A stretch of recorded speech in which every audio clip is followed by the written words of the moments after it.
cyane cyane nk'umuntu ava mu bihugu byo muri Afurika cyangwa mu bindi bihugu akaba akeneye ko bamufasha kugira ngo aronke uburenganzira bwo kuba muri Canada, uwo muntu nawe turamufasha. Aho nashika muri iki gihugu naragize ingorane zitari zike, nsanga simfise n'uwo nirukira kubera ko muri ico gihe abarundi ntibari bwabe benshi. Novuga ko noba ndi mu barundi ba mbere bashitse ngaha muri iyi ntara mbamwo.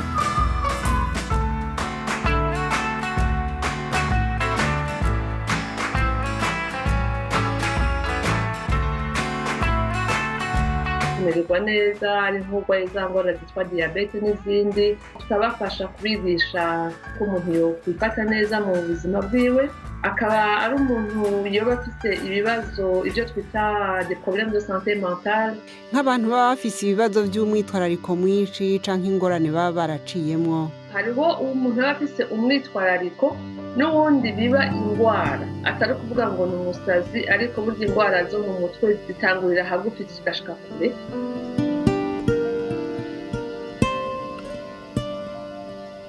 Hari umuntu akeneye icyo afungura, hari umuntu ashobora kuba atagira haba, hari umuntu ashobora kuba yihevye mu buryo bwinshi. Ikigo cyo gufasha abantu b'imbabare niko novuga, canke n'abandi batavuga ngo ni imbabare ariko bashatse kumererwa neza mu buzima bwabo. muri kino gihe ca COVID-19 ikigo canyu gifasha iki abanywanyi? Ntibaza ku kazi aho turi, ahubwo dukoresha uburyo mwene ubu dukoresha kugira ngo umuntu mubonane muciye mu vyuma vy'ubuhinga.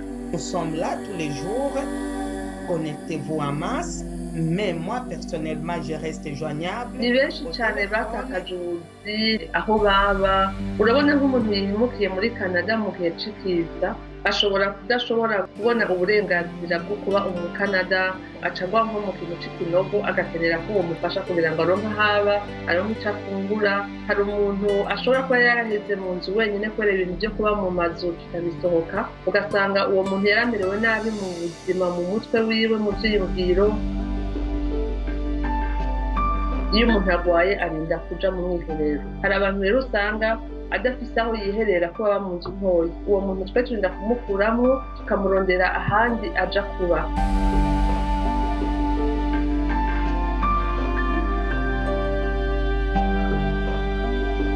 Narasinzikaye muri ico gihe nashika muri Canada, bituma rero numva nifuza ko atawundi muntu noba nshoboye gufasha yobabara nk'uko nababaye.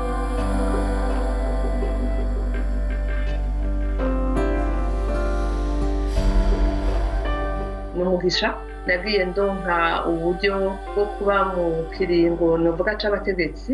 Iyo uronse ico kiringo hari igihe ugikoresha ukagikoresha neza. Nagumye ngwanira abababaye, barampa prix. Tuvuga ko ari agateka.